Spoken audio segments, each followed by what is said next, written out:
Bismillahirrahmanirrahim. My name is Eman and I will be discussing Fourier analysis in here. Fourier analysis एक vast topic है जिसके start में हमें ये समझना है कि periodic phenomena, periodic function, periodicity और पीरियड क्या चीज़ होते हैं। तो हमारे पास नेचर में तकरीबन हर एक चीज़ जो है वो एक परपेचुअल मोशन में है। फॉर एग्जांपल प्लैनेट्स को देख लें, they are in a constant state of motion. इसके बाद हर एक चीज़, हमारा मैटर जो है वो एटम से मिलके बना हुआ है और उनके अंदर इलेक्ट्रॉन से कंटिन्यूस स्टेट ऑफ मोशन में है। तो मोस्ट ऑफ द फिनोमेना जो नेचर में हो रहे हैं दे आर पीरियोडिक।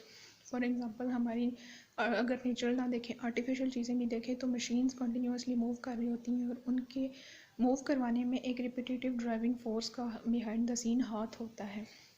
तो फोरियर सीरीज़ जो है वो इन तमाम फिनोमेना को डिस्क्राइब करने में हेल्पफुल है। इसके साथ साथ नेचुरल फिनोमेना, फॉर एग्जांपल किसी पेंडुलम की मोशन है, mass attach to the spring की मोशन है या प्लैनेट्स की मोशन है, तो they are governed by differential equations.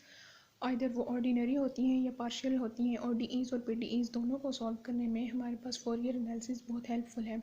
अगर पीरियोडिक फिनोमेना नहीं होगा, यानी किसी नेचुरल फिनोमेना को हम पीरियोडिक फंक्शन से नहीं डिस्क्राइब कर सकते, तो वो नॉन पीरियोडिक होगा। उस सूरत में भी फोरियर सीरीज़ हमारी हेल्प करेंगी, लेकिन हमें फोरियर इंटीग्रल सॉल्व करने पड़ेंगे। तो कॉमन नेम इस पूरी फील्ड का जो है वो फोरियर एनालिसिस है। इसके बाद पीरियोडिक फंक्शंस।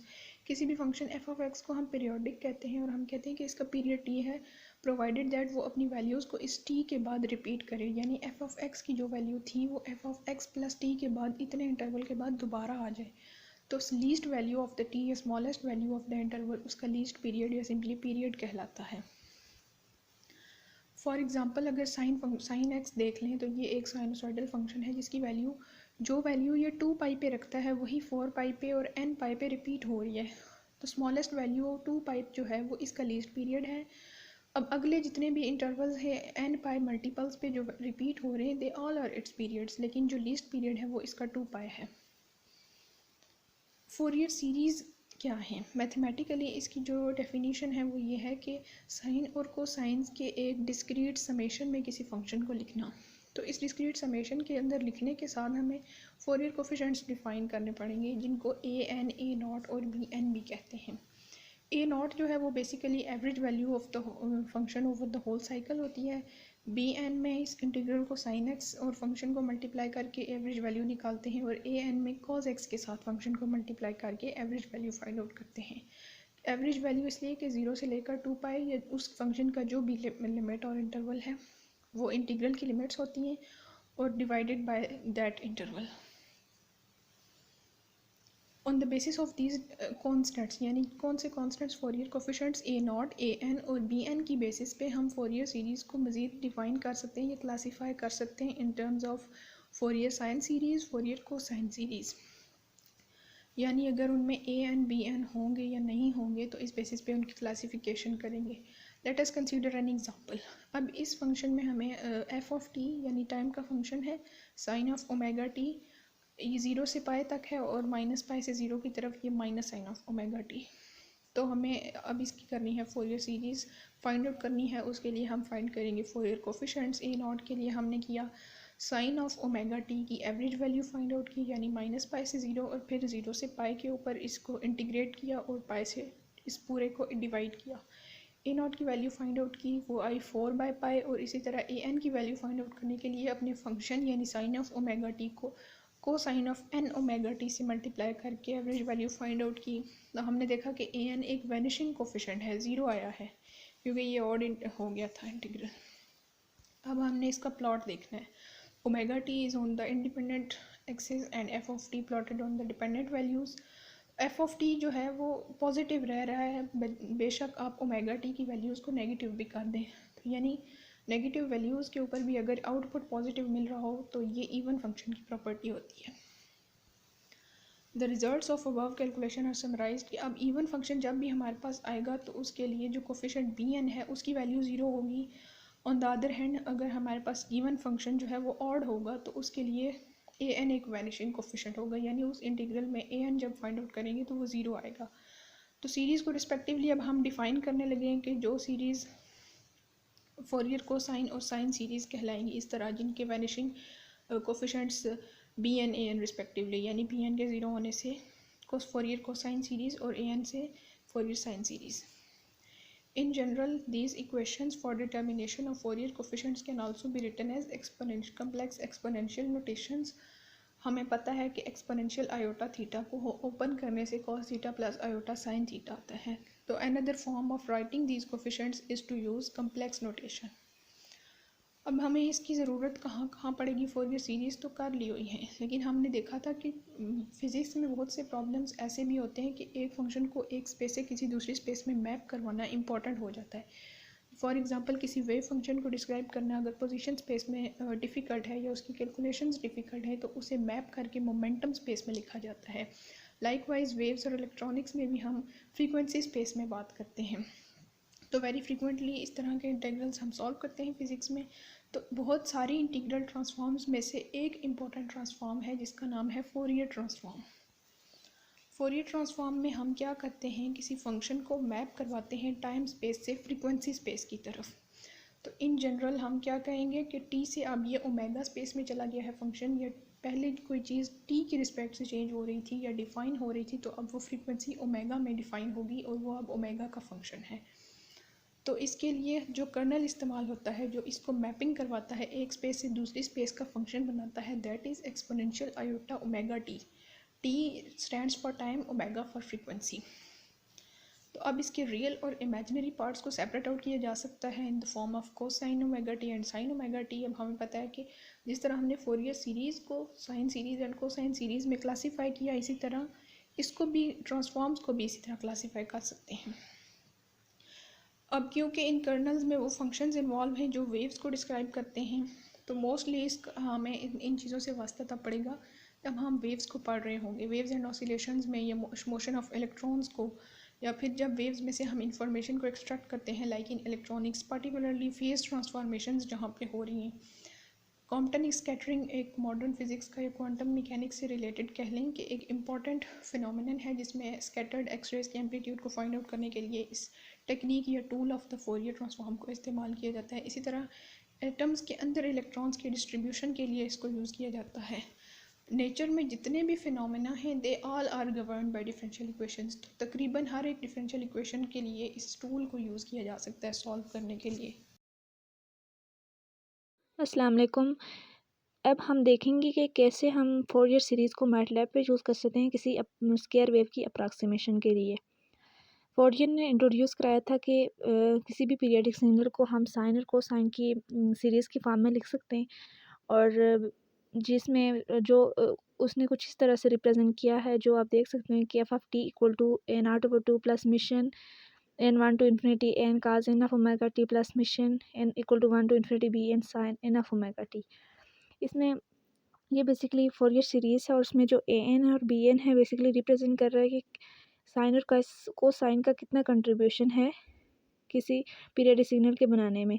इसमें ओमेगा जो वो एंगुलर फ्रीक्वेंसी है जो इक्वल है 2 पाई/टी. टी रिप्रेजेंट कर रहा है टाइम पीरियड ऑफ सिग्नल. किसी भी सिग्नल का पीरियडिक होना ज़रूरी है.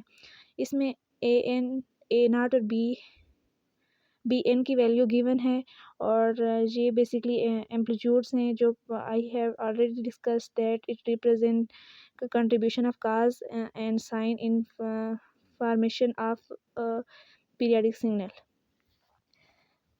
नेक्स्ट सबसे पहले हम देखेंगे कि किसी ओरिजिनल स्क्वायर वेव को बनाने के लिए जो प्रोग्राम यूज़ करेंगे वो हम देखेंगे कि पहले हम ओरिजिनल स्क्वायर वेव बनाएंगे, देन फोरियर सीरीज़ को यूज़ करते हुए जो स्क्वायर वेव बनाएंगे अप्रॉक्सीमेट वो कैसे होगी वो हम देखेंगे.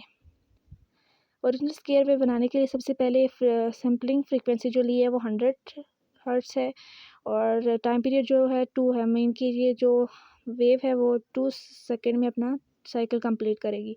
ओमेगा नॉट की जो वैल्यू है वो है 2 asterisk p pi divide by t. Time t represent time period, और जो के बेसिकली रिप्रेजेंट कर रहा है एक्स एक्सिस को, और जो हमने जितने साइकिल की फ्रीक्वेंसी जितने साइकिल की वेव बनानी है वो हमने 0 से 5 तक ली है.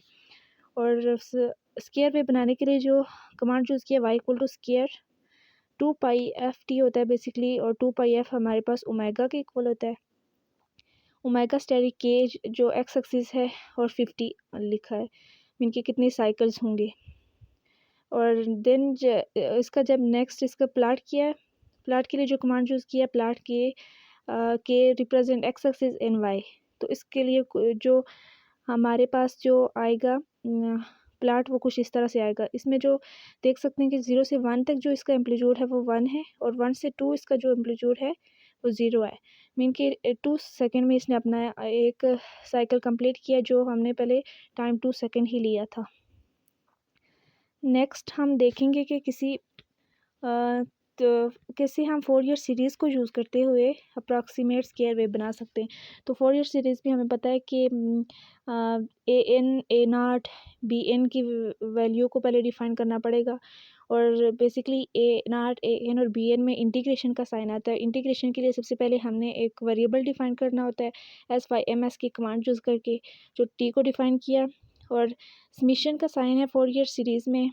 तो इसके लिए 1 से इन्फिनिटी तक जाएगा, लेकिन एम्पलीट्यूड कांस्टेंट जो एम्पलीट्यूड्स हैं कोफिशिएंट हैं वो 1 से इन्फिनिटी तक, लेकिन इन्फिनिटी तक नहीं ले सकते। तो इसकी वैल्यू जो हमने ली है n = 5 तक ली है, कोफिशिएंट की वैल्यू 5 ली है और एक वेक्टर डिफाइन किया जिसमें इसको हमने डिफाइन किया 1 से N तक। उससे सबसे पहले ए नॉट की वैल्यू डिफाइन की है जो 2/t इंटीग्रेशन -t/2 से t/2 और वो सब थी। इसमें इंटीग्रेशन इन्वॉल्व है। तो पिछले ग्राफ से हमें प्लॉट से ये रिप्रेजेंट हो रहा है कि जो एम्पलीट्यूड की वैल्यू है 0 से 1 तक 1 है और माइनस वो 1 से 2 तक -1 है। तो इसमें इंटीग्रेशन 2 पार्ट्स में डिवाइड होगी। एक में 0 से 1 तक जो इसकी वैल्यू थी 1 थी और 1 इंटीजर की INT का साइन यूज़ करते हैं इंटीग्रेशन के लिए। और इसमें जो इंटीग्रेशन को 2 पार्ट्स में डिवाइड किया क्योंकि 0 से 1 तक 1 है वैल्यू एम्पलीट्यूड की और 1 से 2 -1 है। इसी तरह AN और BN की वैल्यू भी डिफाइन की और कुछ इसकी वैल्यू कुछ इस तरह से आएगी। A0 की A0 की इक्वल टू 0 आई है, AN की 0 0 0 और BN की 4/π 0 4/3π 0 4/5π 8 वैल्यूज़ आ रही हैं, इवन नहीं आ रही। नेक्स्ट हमें पता है कि फोरियर सीरीज़ में समीशन का साइन इंक्लूड है। तो समीशन का साइन है तो इट्स मीन हम फोरियर सीरीज़ के लिए फार लूप यूज़ करेंगे और फार लूप यूज़ करने के लिए सबसे पहले हम फार लूप समीशन का साइन है तो समीशन साइन मीन के हर क्वांटिटी में नेक्स्ट क्वांटिटी में प्रीवियस क्वांटिटी ऐड हो रही होती है। तो इसके लिए सबसे पहले एक एफ़ को डिफ़ाइन करना पड़ेगा। A0/2 डिफ़ाइन किया, फार लूप यूज़ की, I = 1 to n 1 to n represent कर रहा है जो हमने कोफिशिएंट की वैल्यूज़ ली हैं। और जब कमांड लिखी F = F + AN cos omega NT है तो I स्टेरिक ओमेगा के BN sine asterisk omega N के लिखा है, इस तरह लिखा है। और जब इन दोनों को एंड किया फार लूप को, जब इनको प्लाट किया और होल्ड ऑन और होल्ड ऑफ का कमांड यूज़ किया और ग्रिड ऑन की ताकि ये एक ही फिगर में इन दोनों को रिप्रेजेंट कर सकें। इसके लिए ये वाले कमांड यूज़ किए और देख सकते हैं कि जो इस फिगर में देख सकते हैं कि जो ब्लू कलर है वो ओरिजिनल स्क्वायर वेव है, जबकि रेड कलर है वो अप्रॉक्सीमेट स्क्वायर वेव है जो फोरियर सीरीज़ को यूज़ करते हुए बनाई है। नेक्स्ट हम देखेंगे कि Fourier transform inverse Fourier transform कैसे लेते हैं और इसका प्लाट कैसे करते हैं। फोरियर ट्रांसफॉर्म लेने के लिए हम जो कमांड यूज़ करते हैं वो फोरियर ट्रांसफॉर्म की कमांड यूज़ करते हैं। हमारे पास एक फंक्शन है x²e⁻⁻x²। तो ये x स्पेस में है तो x स्पेस जिस स्पेस में वो पहले लिखा कॉमा t स्पेस में जाएगा, तो इसका जो आंसर आएगा जो बेसिकली हमारे पास t स्पेस में आ रहा है। नेक्स्ट जो है इन्वर्स फोरियर ट्रांसफॉर्म लेने के लिए हम परसेंटेज का साइन यूज़ करते हैं टी स्पेस में से एक्स स्पेस में दोबारा से जाने के लिए। प्लाट करेंगे तो इसके लिए जो लिमिट्स डिफाइन करें और प्लाट कुछ इस तरह से इसके सामने जो रिप्रेजेंट किया हुआ है कुछ इस तरह से आएगा। नेक्स्ट हम देखेंगे फोरियर कास्ट ट्रांसफॉर्म कैसे लेते हैं। फोरियर कास्ट ट्रांसफॉर्म के लिए बेसिकली जो कमांड यूज़ करते हैं फोरियर कास्ट ट्रांसफॉर्म होता है। हमारे पास जो फंक्शन है 1/1 + x², एक्स में है, एक्स से टी में जाए स्पेस में जाएगा और इन्वर्स फोरियर ट्रांसफॉर्म लेंगे तो परसेंटेज का साइन यूज़ करेंगे और टी से एक्स में जाएगा। नेक्स्ट है फोरियर साइन ट्रांसफॉर्म, ये भी वैसे ही है बट यहाँ जो फोरियर जो कमांड यूज़ करते हैं फोरियर साइन ट्रांसफॉर्म की कमांड यूज़ करते हैं और इसमें फंक्शन है x/1 + x4 एक्स से टी में इसको ट्रांसफॉर्म करेगा। आंसर हमारे पास टी स्पेस में आएगा और प्लाट करेंगे तो लिमिट डालेंगे और इन्वर्स फोरियर ट्रांसफॉर्म के लिए परसेंटेज का साइन डालेंगे। नेक्स्ट देखेंगे कि किसी भी सिग्नल का फास्ट फोरियर ट्रांसफॉर्म हम कैसे लेते हैं और इसका प्लॉट मैटलैब पे कैसे ड्रा करते हैं। इसके लिए सबसे पहले जो सैम्पलिंग फ्रीक्वेंसी ली है 1500, टाइम पीरियड 1 आवर एफएफएस होता है। और जो देखेंगे कि सबसे पहले साइनोसॉइडल वेव एक बनाएंगे जिसके लिए command x equal to 30 asterisk sine 2 asterisk pi asterisk 10 asterisk t और प्लॉट करेंगे और रेड कलर में और लाइन विथ 2 आएगी, कुछ इस तरह का साइनोसॉइडल वेव आएगी। जब इसका हम एफ एफ टी लेंगे इसी एक्स का और बेसिकली हमारे पास रियल वैल्यू भी आएगी और एब्सोलूट रियल वैल्यू भी आएगी और कम्प्लेक्स वैल्यू इमेजनरी वैल्यू भी आएगी। लेकिन ए बी एस जो एब्सोलूट वैल्यू की कमांड यूज़ करेंगे तो हमारे पास सिर्फ मैग्नीट्यूड आएगा और जो कुछ इस तरह के ग्राफ में आप देख सकते हैं। That's all, thank you.